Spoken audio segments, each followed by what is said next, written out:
മലയാള cinema നിർമ്മാതാക്കളും താരങ്ങളും തമ്മിലുള്ള തർക്കം രൂക്ഷമാകുകയാണ്. താരങ്ങളുടെ ഉയർന്ന പ്രതിഫലം സംബന്ധിച്ചടക്കം നിർമ്മാതാവ് ജി സുരേഷ് കുമാർ നടത്തിയ പ്രസ്താവനകളാണ് സിനിമാക്കാരിടയിൽ മാലപ്പടക്കത്തിന് തിരികൊളുത്തിയിരിക്കുന്നത്. സുരേഷ് കുമാറിനെ തള്ളി രംഗത്ത് വന്ന ആന്റണി പെരുമ്പാവൂരിനെ പിന്തുണച്ച് മോഹൻലാൽ കൂടി രംഗത്ത് വന്നതോടെ വിവാദം ആളിക്കത്തുകയാണ്. അതിനിടയിൽ പ്രൊഡ്യൂസേഴ്സ് അസോസിയേഷനും സുരേഷ് കുമാറിനെ രൂക്ഷമായി വിമർശിച്ച് നടനും അമ്മ ഭാരവാഹിയുമായ ജയൻ ചേർത്തല രംഗത്തെത്തിയിരിക്കുകയാണ്. നടിയായ ഭാര്യയുടെ പേരിലാണ് സുരേഷ് കുമാർ സിനിമകൾ നിർമ്മിക്കുന്നതെന്നും കോടികൾ വാങ്ങുന്ന മകൾ പ്രതിഫലം കുറച്ചിട്ടുണ്ടോ എന്നും ജയൻ ചേർത്തല മാധ്യമങ്ങൾക്ക് മുന്നിൽ തുറന്നടിച്ചു ചോദിച്ചു. പ്രൊഡ്യൂസേഴ്സ് അസോസിയേഷൻ സമരത്തിന് മുന്നോട്ട് വെച്ച കാരണങ്ങൾ മനസ്സിലാകുന്നില്ല. താരങ്ങളുടെ പ്രതിഫലം കുറയ്ക്കണം, താരങ്ങളാണ് നഷ്ടമുണ്ടാക്കുന്നത് എന്നാണ് അവർ പറയുന്നത്.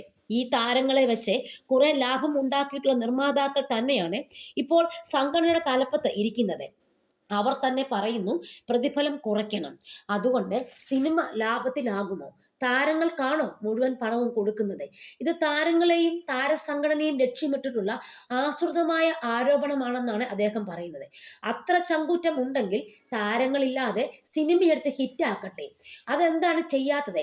ഇവർക്ക് താരങ്ങളെ തന്നെ നായകനും നായികയുമായി വേണം, എന്നാൽ അവർക്ക് പൈസ കൊടുക്കാനും പറ്റില്ല എന്നാണ്. അത് ഇരട്ടത്താപ്പാണെന്നാണ് ജയൻ പറയുന്നത്. താരങ്ങൾ സിനിമ നിർമ്മിക്കാൻ പാടില്ല എന്ന് പറയുന്നത് എന്ത് വൃത്തികേടാണ്. എത്ര പേരാണ് സിനിമ കൊണ്ട് ജീവിച്ചു പോകുന്നത്? സിനിമയുടെ വിജയത്തിന് മുഖ്യ കാരണങ്ങളായ താരങ്ങൾ സിനിമ നിർമ്മിക്കാൻ പാടില്ല എന്ന് പറയുന്നത് പഴയകാല വ്യവസ്ഥിതിയാണ്.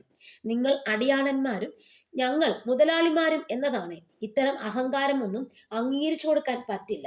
സുരേഷ് കുമാറിന്റെ കമ്പനിയുടെ പേര് രേവതി കലാമന്ദിർ. നിർമ്മാതാവിന്റെ പേര് വെക്കുന്നത് മേനക സുരേഷ് കുമാർ എന്ന്. മേനക ചേച്ചി അഭിനേത്രി ആയിരുന്നില്ലേ? അവർ അമ്മ അംഗമാണ്.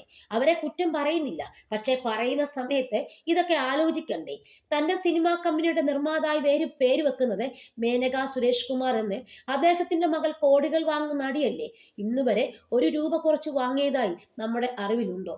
ഇതിപ്പോൾ അതിര് കടന്നിരിക്കുകയാണ്. സുരേഷ് കുമാർ പറയുന്നു അമ്മ നാദിനില്ല കളരിയാണ് എന്ന്.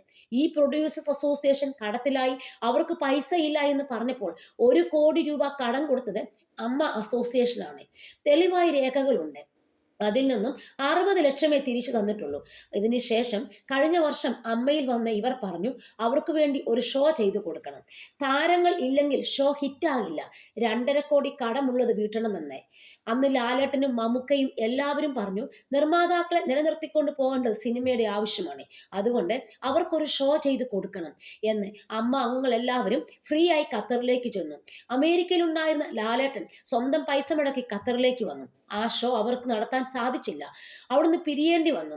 അതിനുശേഷം അവർക്ക് വേണ്ടി കൊച്ചിയിൽ ഷോ ചെയ്തു. ലാലേട്ടനും മമ്മൂക്കയും അടക്കം ഫ്രീ ആയി വന്ന് സഹകരിച്ചു.